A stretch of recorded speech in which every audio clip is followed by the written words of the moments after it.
Hi, and welcome to Wednesday. Before I start, I want to let you know that the next Zoom is April 8th, Friday, and it's at 7:30 p.m. Eastern Standard Time. Um, and yes, there are 2 new moons in April. If you have your Law of Abundance checkbook, you can see that, but it's the 1st and the 30th. That is for our time zone. Remember, you have to do that for your own time zone. So look at that. And and for those that are local, starting in May, the third Tuesday of each month, we're starting up the book club again. So that should be fun. Information on my website, the book that we're going to be doing for the first one. So come on out to that. The letters that I'm doing today, these are houses that I've done. And they wrote what was going on, and then similar to last week. This one is from Candy, and it says, Dear Marianne, I've been a doll artist for over 30 years. I work in a basement studio. A few weeks ago, I was clearing out old stock of dolls I made years ago. I opened a box of 2 dolls, a boy and a girl, that I had made especially for a festival, and I had dressed them in old-fashioned clothes, antique leather children's shoes.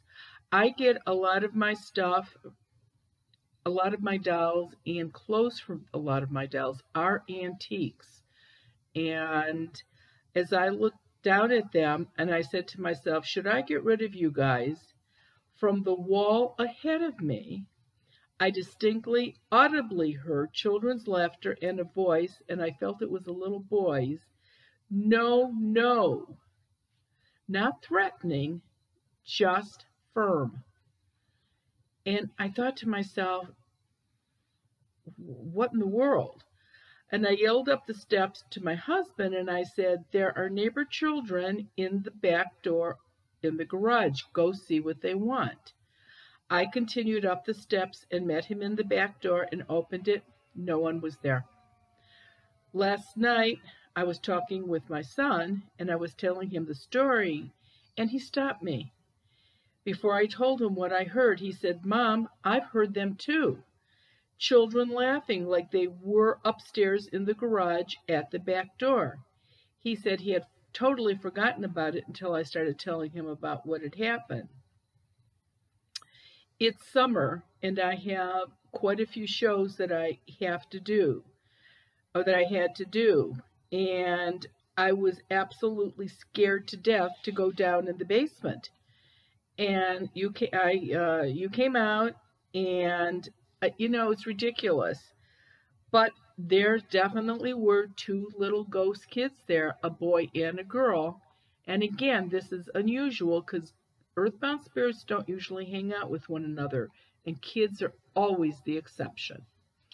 And the little boy was 6 and the little girl was 4, and they had been neighborhood kids that had died in a house fire 2 doors down from where our house was at.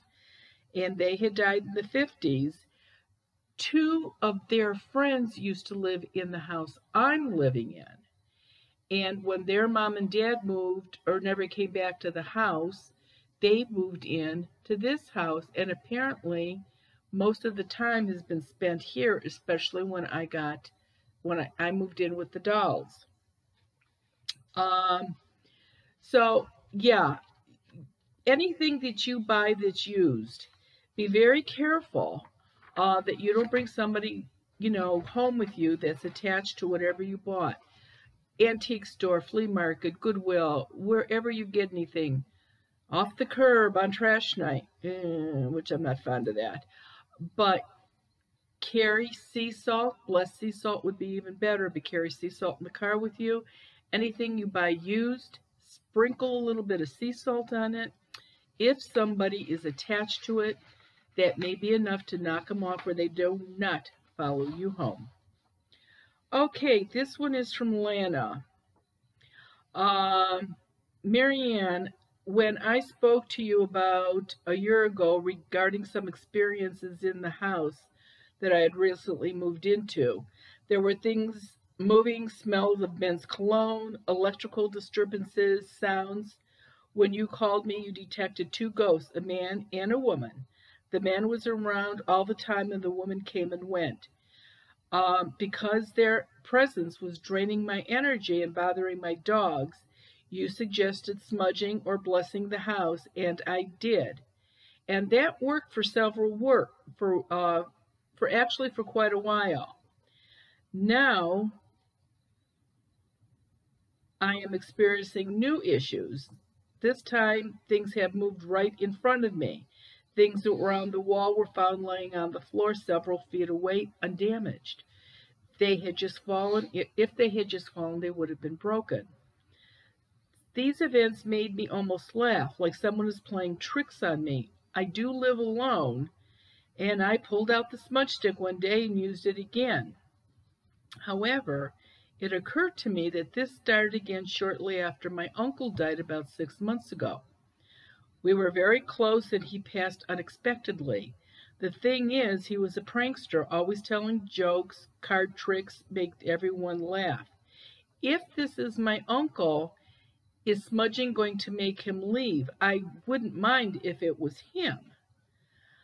And I thought, I just better have you out in case it is my uncle and he is stuck, that maybe you could get him to the light. I went out and it was not her uncle, but it was a man that she used to work with years ago, that he really tried to date her before she married her husband and divorced him, and he died, and he always thought he was funny, and he found her, and that's who was in the house with her. And she did not want him around, and so I crossed him over, and the quinceañeras went up, and the house was fine after that. And definitely, here's the thing, a lot of people will say to me, well, if it's my mom, I want her to stay. She could stay, she's allowed to stay. Or, I don't want to tell my grandma she can't come. First of all, you can't pick and choose. You cannot have the quinceañeras up and say, everybody has to stay out except my mother. If she's earthbound, it will keep her out. If your mother had crossed over, it would not keep her out. The seeds don't stop anybody that has crossed over. So, like I said, either it's all the way or no way. You can't have it one way or the other.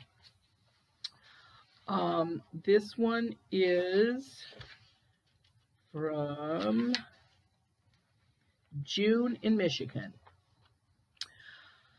My husband and 3 kids have lived in our house for a year, and it's an old house, but we never noticed anything weird about it. 1 week ago, one of my dogs came running from our kitchen in a panic and jumped on the couch with me, and then stared off into the dining room for the longest time, like he was watching something. The same night, I also swore I saw something run by the dining room door out of the corner of my eye. I'm going to stop here. That's how most people see earthbound spirits, out of the corner of their eye, just a flash. Hardly anybody sees them straight on.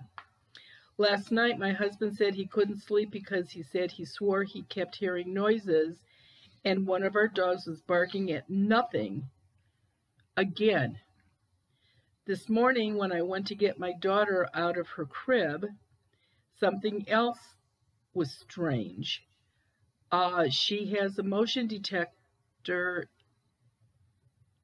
She has a motion-activated mirror hanging next to her crib. When you stand in front of it or walk by it, it talks. So every morning when I get her out of bed, it goes off. This morning it started going off constantly after we left the room. It didn't stop until I reached the bottom of the steps. Now I'm not comfortable going anywhere in my own home.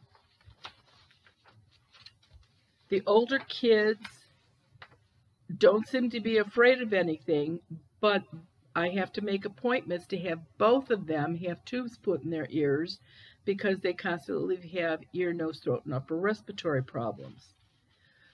I called you because of the baby. We decided to have you come out because with the kids, we didn't want anything extra in the house. And I went out, and it was a young woman, 30-ish, and she died in the 1940s. She was absolutely fascinated by the way all the products that there were now for babies and children. And she died young. She had a couple kids, and she was always hanging out with her kids. And that's why they were sick, and that's why they needed the tubes put in their ears. I went out, cleared the house, put the seeds up, and the kids never needed to have the tubes put in their ears. So pay attention. That's one of the signs that you know something's going on. If your kids are sick all the time, and if like one round of antibiotics doesn't do it, they need 2 rounds. This one is from Beth in Pennsylvania. We purchased our home in 2012. It passed inspection with flying colors. After we moved in, my husband and I started fighting like cats and dogs over anything and everything. We receive our water supply from a cistern. We have 2. We started having problems with the one pump to the point we could no longer use it, so we turned on the second pump and cistern, and now are having the same problem with a completely different pump and cistern. How can that be? We had one toilet break and another one that my husband constantly has to repair. Our dishwasher broke and our stove acts up. Mind you, all these appliances are fairly new. The only thing that is not is our water heater. And I shouldn't probably even say that because that's probably going to go next. Then there are times when our dogs bark at nothing.